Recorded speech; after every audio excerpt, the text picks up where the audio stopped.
गणपतये नमो नमः। श्रीमद् वाल्मीकि रामायण युद्धकांड 97वां सर्ग। प्रहस्त का रावण की आज्ञा से विशाल सेना से युद्ध के लिए प्रस्थान। कंपन का वध का समाचार पाकर राक्षस राज रावण को बड़ा क्रोध हुआ। उसके मुख पर कुछ दीनता छा गई और वो मंत्रियों को देखने लगा। पहले 2 घड़ी तक कुछ सोचता रहा, फिर उसके मंत्रियों के साथ विचार किया। उसके बाद दिन के पूर्व भाग में राक्षस राज रावण स्वयं लंका के सब मोर्चे पर निरीक्षण करने गया। राक्षस गणों से सुशोभित और बहुत से छावनियों से घिरी हुई ध्वज पताकाओं से सुशोभित उस नगरी को राजा रावण अच्छी तरह देखा। लंकापुरी चारों ओर से शत्रुओं द्वारा घेर ली गई थी। यह देखकर राक्षस राज रावण ने अपने हितैषी युद्ध कला कोविंद प्रहस्त से समुचित बात कही। युद्ध विशारद नगर के अत्यंत निकट शत्रुओं के सेना छावनी डाले हैं, इसलिए सारा नगर सहसा व्यतीत होता। अब मैं दूसरे किसी को युद्ध करने में इसका छुटकारा होते नहीं देखता। अब तो ये युद्ध का भार मैं, कुंभकर्ण और मेरे सेनापति, तुम बेटा इंद्रजीत तथा निकुंभ भी उठा सकते हैं। अतः तुम शीघ्र सेना लेकर विजय के लिए प्रस्थान करो। जहाँ यह सब बानर जुटे हैं वहाँ जाओ। तुम्हारे निकलते हैं सारी बानर सेना तुरंत विचलित हो उठेगी और ग्रसते हुए राक्षस श्रीमुनि का सिंहनाद सुनकर भाग खड़ी होगी। बानर लोग बड़े चंचल, ढीठ और डरपोक होते हैं। जैसे हाथी सिंह की गर्जना नहीं सह सकता है, उसी प्रकार ये बानर तुम्हारा सिंहनाद नहीं सकेंगे। प्रहस्त, जब बानर सेना भाग जाएगी तब कोई सहारा न रहने के कारण लक्ष्मण से श्री राम को विवश होकर तुम्हारे अधीन हो जाएंगे। युद्ध में मृत्यु संदिग्ध होती है, हो भी सकती है और न भी हो, किंतु ऐसा मृत्यु ही श्रेष्ठ है। इसके विपरीत जीवन को बिना जोखिम में डाले बिना युद्ध स्थल के जो मृत्यु होती है वो श्रेष्ठ नहीं होती। ऐसा मेरा विचार है। इसलिए अनुकूल या प्रतिकूल जो कुछ हमारे लिए हितकर समझते उसे बताओ।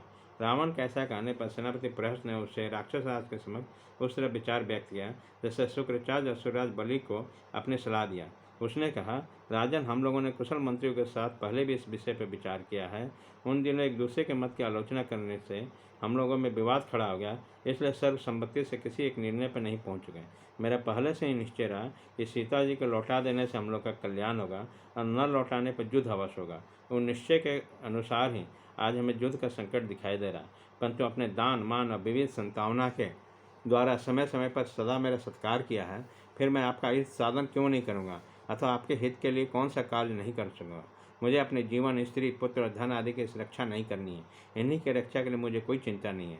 आप देखिए मैं किस तरह आपके लिए युद्ध की ज्वाला में अपने जीवन की आहुति देता हूँ। अपने स्वामी रावण के ऐसा कहने पर प्रधान सेनापति प्रहस्त ने अपने सामने खड़े हुए सेनाध्यक्षों से इस प्रकार कहा, तुम लोग शीघ्र ही मेरे पास राक्षसों की विशाल सेना ले आओ और आज मांसाहारी पक्षी सम्रांगण में मेरे बाणों के वेग से मारे जाएंगे। यह बानरों के मांस खाकर तृप्त हो जाएंगे। प्रहस्त की बात सुनकर महाबली सेनाध्यक्षों ने रावण के उस महल के पास विशाल सेना को युद्ध करने के लिए तैयार किया। 2 ही घड़ी में नाना प्रकार के अस्त्र शस्त्र लिए हाथी जैसे भयानक राक्षसों से लंका पूरी भर गई। कितने ही राक्षस घी का आहुति देकर अग्निदेव को तृप्त करने लगे, ब्राह्मणों का नमस्कार करके आशीर्वाद लेने लगे। उसी समय घी का गंध लेकर सुगंधित वायु सब ओर बहने लगे। राक्षसों द्वारा मंत्र अभिनंदित करके नाना प्रकार की मलाएँ ग्रहण की, हर्ष और उत्साह से युक्त युद्धोपयोगी वेशभूषा धारण की, धनुष और कवच धारण किए राक्षस वेग से उछलकर आगे बढ़े और राजा रावण का दर्शन करते हुए प्रहस्त को चारों ओर से घेरकर खड़े हो गए। तदनंतर राजा की आज्ञा लेकर भयंकर भेरी बजवाकर कवच आदि धारण किए युद्ध के लिए उद्यत हुआ प्रहस्त अस्त्र से सुसज्जित रथ पर आरूढ़ हुआ। प्रहस्त के उस रथ में बड़े वेगशाली घोड़े जुते हुए थे। उनका सारथी भी अपने कार्य में कुशल था। वह रथ पूर्णतः सारथी के नियंत्रण में था।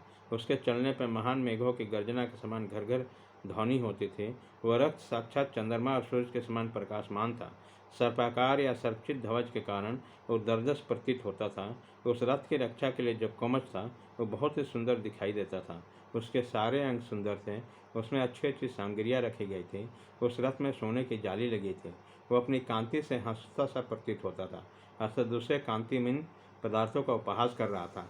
उस रथ पर बैठकर रावण की आज्ञा सिरोधार्य करके विशाल सेना से घिरा हुआ प्रहस्त तुरंत लंका से बाहर निकला। बाहर निकलते ही मेघ के समान गंभीर गर्जना के समान धौंसा बजने लगा। अन्य रणबरों की निनाद से पृथ्वी को परिपूर्ण करता हुआ प्रतीत होने लगा। सेनापति के प्रहस्त काल में शंखों की ध्वनि भी दिखाई देने लगी। प्रहस्त के आगे चलने वाले भयानक रूपधारी विशालकाय राक्षस भयंकर स्वर से गर्जना करते हुए आगे बढ़े। नरांतक, कुंभनु, महानाद, समुन्नत ये प्रहस्त के सारे सचिव उससे चारों ओर घेर कर निकले। प्रहस्त की विशाल सेना हाथियों के समूह से अत्यंत भयंकर जान पड़ते थे। उसका व्यूह रचना हो चुके थे। वह व्यूहपूर्ण सेना के साथ प्रहस्त लंका के पूर्ण द्वार पर निकला। समुद्र के समान उस अपार सेना के साथ जब प्रहस्त बाहर निकला, उसी समय क्रोध से भरे हुए प्रलय काल के संहारकारी जमराज के समान जान पड़ता। उसके प्रस्थान करते समय जो भेरी आदि बाजों और गरजते हुए राक्षसों का जो गंभीर घोष हुआ, उससे भयभीत होकर लंका के सब प्राणी विकृत स्वर में चित्कार करने लगे। उसी समय बिना बादलों के आकाश में उड़कर रक्त मांस का भोजन करने वाले पक्षी मंडल बनाकर प्रहस्त के रक्त की दक्षिणावर परिक्रमा करने लगे। भयानक गिद्धड़ों के मुंह से आग की ज्वाला उगलती हुई अशुभ सूचक बोली बोलने लगे। आकाश से उल्कापात होने लगा और प्रचंड वायु चलने लगी। ग्रह रोषपूर्वक आपस में युद्ध करने लगे, जिससे उनका प्रकाश मंद हो गया। मेघ तथा राक्षस रथ के ऊपर गधों से आवाज़ का गर्जना करने लगे, रक्त बरसाने लगे और आगे चलने वाले सैनिकों को खींचने लगे। उस ध्वज के ऊपर गिद्ध को दक्षिण की ओर मुँह करके आ बैठा। उसके दोनों ओर अपनी अशुभ बोली बोलकर राक्षसों को सारी शोभा संपत्ति हर ली गई। संग्राम भूमि में प्रवेश करते समय घोड़े के काबू में रखकर सारथी के हाथ से कई बार चाबुक गिर पड़ा। शोभा के युद्ध के लिए प्रहस्त के जो परम दुर्लभ और प्रकाशमान शोभा थी, वो 2 घड़ी में नष्ट हो गई। उसके घोड़े समतल भूमि में लड़खड़ा कर गिर पड़े। जिनके गुण और पौरुष विख्यात है, वो प्रहस्त जो ही युद्ध भूमि में उपस्थित हुआ, तो ही शिला वृक्ष आदि नाना प्रकार के प्रहार साधनों से संपन्न बानर सेना उसका सामना करने के लिए आ गए। तदंतर वृक्षों को तोड़ते और भारी शिलाओं को उठाते हुए बानरों का अत्यंत भयंकर कोलाहल वहाँ सब और छा गया। एक और राक्षस सिंहनाद कर रहे थे, दूसरी ओर बादल गरज रहे थे। उन सबका तुमलनाद वहीं फैल गया। राक्षसों और बानरों की दोनों सेनाएं हर्ष और उत्साह में भरी हुए थे। अत्यंत वेगशाली समर्थ एक दूसरे के वध की इच्छा रखने वाले योद्धा परस्पर ललकार रहते हैं। उसका महान कोलाहल सबको सुनाई पड़ता था।